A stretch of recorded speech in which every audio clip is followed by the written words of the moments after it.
Selamat malam dan selamat bertemu kembali dalam renungan malam God's Amazing Grace atau Kasih Karunia Allah yang mengagumkan oleh Ellen G. White, tanggal 16 Mei 2026. Mari kita berdoa. Bapa kami yang di sorga, Allah pencipta langit dan bumi, laut beserta segala isinya. Satu-satunya Allah yang benar, yang kami sembah selalu melalui anak-Mu, Yesus Kristus. Kami bersyukur dan berterima kasih oleh sebab penyertaan dan perlindungan Bapa panjang hari Sabat dalam seluruh perbaktian dan penata layanan kami. Pada malam ini, kami akan mendengarkan firman. Mohon karuniakan Roh Yesus Kristus dalam hati kami, sehingga kami dapat menghidupkan firman yang kami pelajari dan dengarkan. Besertalah dengan kami sepanjang malam ini, ya Bapa. Kami persembahkan doa ini di dalam nama Yesus yang adalah Tuhan dan Juru Selamat kami. Amin. Renungan malam ini akan dibacakan oleh Ibu Dorcas Nababan. Kepada Ibu Dorcas, kami persilahkan. Bacaan renungan kita malam ini tanggal 16 Mei 2026 dengan judul Bukan Pengganti Hukum. Dari ayatnya Roma 6 ayat 15. Jadi bagaimana? Apakah kita akan berbuat dosa? Karena kita tidak berada di bawah hukum Taurat, tetapi di bawah kasih karunia? Sekali-kali tidak. Adalah penipuan setan bahwa kematian Kristus membawa kasih karunia untuk menggantikan hukum. Kematian Yesus tidak mengubah atau membatalkan atau mengurangi sedikit pun hukum 10 perintah. Kasih karunia berharga yang ditawarkan kepada manusia melalui darah Juru Selamat menegakkan hukum Allah.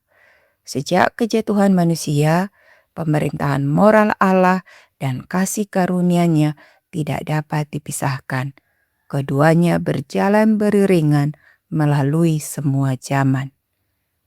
Injil Perjanjian Baru bukanlah standar Perjanjian Lama yang diturunkan untuk memenuhi orang berdosa dan menyelamatkannya dalam dosa-dosanya. Allah menuntut dari semua rakyatnya ketaatan penuh kepada semua perintah-perintahnya. Yesus dicobai dalam segala hal sama seperti kita, supaya ia boleh tahu bagaimana menolong mereka yang dicobai. Hidupnya adalah teladan kita. Ia menunjukkan melalui penurutannya yang rela bahwa manusia dapat memelihara hukum Allah dan bahwa pelanggaran hukum bukan penurutan kepadanya membawa dia ke dalam perbudakan. Manusia yang telah merusak gambar Allah dalam jiwanya melalui kehidupan yang rusak tidak dapat dengan usaha manusia semata melakukan perubahan radikal dalam dirinya. Ia harus menerima ketentuan-ketentuan Injil. Ia harus diperdamaikan dengan Allah melalui penurutan kepada hukumnya dan iman kepada Yesus Kristus. Hidupnya sejak saat itu harus diatur oleh prinsip baru. Ia harus menghadapi cermin hukum Allah, melihat cacat-cacat dalam karakter moralnya, dan membuang dosa-dosanya, mencuci jubah karakternya dalam darah anak domba.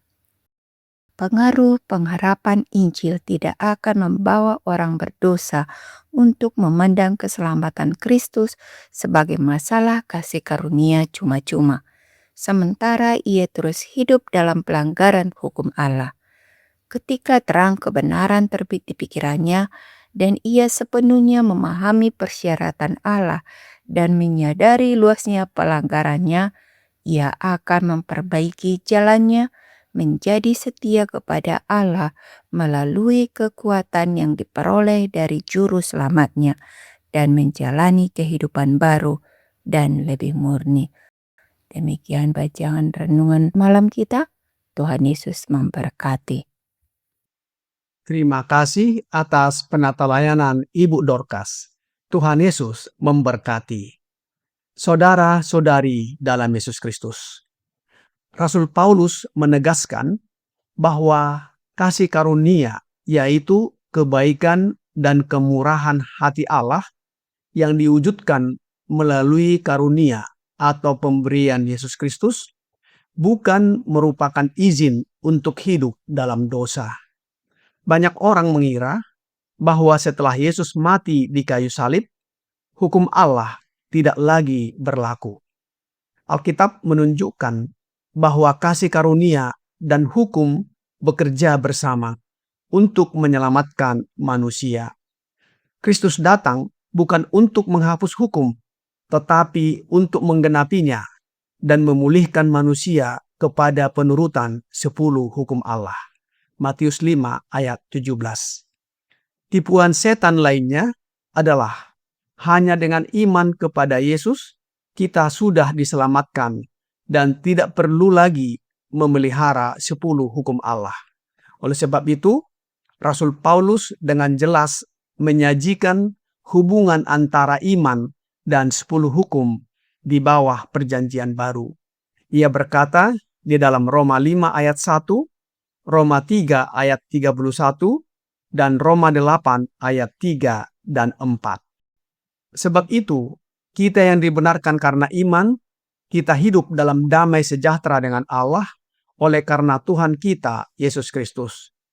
Jika demikian, adakah kami membatalkan hukum Taurat karena iman? Sama sekali tidak. Sebaliknya, kami meneguhkannya. Sebab apa yang tidak mungkin dilakukan hukum Taurat karena tak berdaya oleh daging, telah dilakukan oleh Allah.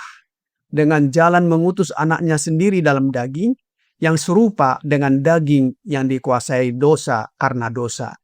Ia telah menjatuhkan hukuman atas dosa di dalam daging, supaya tuntutan hukum Taurat digenapi di dalam kita, yang tidak hidup menurut daging, tetapi menurut roh. 10 hukum adalah cermin yang menunjukkan dosa. Sedangkan kasih karunia Allah, yaitu Yesus Kristus yang kita terima melalui iman, memberi kuasa untuk menang atas dosa. Jika hukum dihapuskan, maka dosa tidak lagi memiliki definisi. Karena itu, salib justru menunjukkan betapa seriusnya pelanggaran 10 hukum di mata Allah. Jadi, iman kepada Yesus tidak membatalkan atau mengganti 10 hukum Allah, melainkan iman kepada Yesus tidak dapat dipisahkan dari 10 hukum Allah. Dengan demikian, apakah kita dapat menurut hukum Allah dengan kekuatan kita sendiri? Tentu tidak. Hanya dengan kuasa Yesus, kita dimampukan untuk menurut hukum Allah. Apakah kuasa Yesus itu? Kuasa Yesus adalah Roh Yesus. Roh nubuat di dalam The Desire of Ages, halaman 24, paragraf 3 berkata, melalui kemanusiaannya, Kristus menyentuh umat manusia. Melalui keilahiannya, ia memegang tahta Allah. Sebagai anak manusia, ia memberi kita teladan penurutan. Sebagai anak Allah, ia memberi kita kuasa untuk menurut. Yesus tidak hanya mati bagi manusia, tetapi juga memberi teladan hidup yang sempurna. Ia menghadapi pencobaan, penderitaan, dan tekanan, namun tetap menurut kepada Bapa.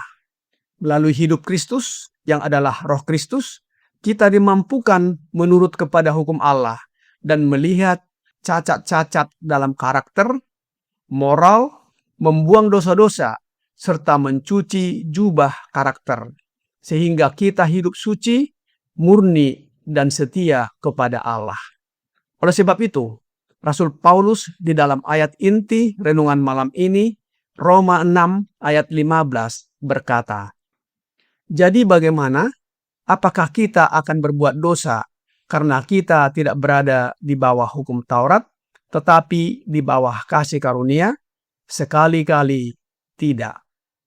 Kita sudah ketahui bahwa dengan kasih karunia Allah yang dikaruniakan kepada kita, yaitu Yesus Kristus, kita dimampukan untuk menuruti hukum Allah, tidak berbuat dosa dan tidak hidup di dalam dosa lagi, sehingga kita membenci dosa dan tidak mau berdosa lagi. Roh Nubuat di dalam Steps to Jesus, halaman 22, paragraf 1 berkata, "Setiap keinginan yang benar datang dari Kristus, dialah satu-satunya yang dapat membuat kita membenci dosa." Saudara-saudari dalam Yesus Kristus, hari ini Allah memanggil kita bukan hanya untuk percaya, tetapi juga untuk hidup dalam penurutan kepadanya. Dunia mungkin menganggap hukum Allah sudah tidak relevan, tetapi firman Allah tetap kekal. Melalui kasih karunia Kristus, kita dapat hidup dalam kemenangan dan menjadi saksi bagi dunia tentang kuasa Injil yang mengubahkan hidup. Kiranya pekabaran malam ini membawa pembaharuan dan sukacita bagi kita. Tuhan Yesus memberkati. Mari kita berdoa. Bapa kami yang di sorga, terima kasih atas firman-Mu yang sudah kami dengarkan malam ini. Kami bersyukur oleh sebab Bapa mengaruniakan Yesus Kristus bagi kami. Yesus telah hidup di dunia ini dan menuruti kehendak-Mu. Biarlah penurutan Yesus menjadi bagian kami. Oleh sebab itu ya Bapa, curahkanlah roh anak-Mu Yesus Kristus dalam hati kami, sehingga kami dimampukan untuk menjadi saksi-saksi, mengabarkan kebenaran, dan hidup sesuai dengan kehendak-Mu. Sucikanlah hidup dan karakter kami, agar semakin hari semakin serupa dengan hidup dan karakter Yesus. Bila mana Yesus datang kembali, kami siap menyambutnya dan diangkat masuk ke dalam kerajaan sorga. Kami serahkan hidup kami ke dalam tangan-Mu sepanjang malam ini, ya Bapa. Mohon ampuni kami atas dosa dan pelanggaran yang kami lakukan. Kami persembahkan doa ini di dalam nama Yesus Kristus, yang adalah Tuhan dan Juru Selamat kami. Amin.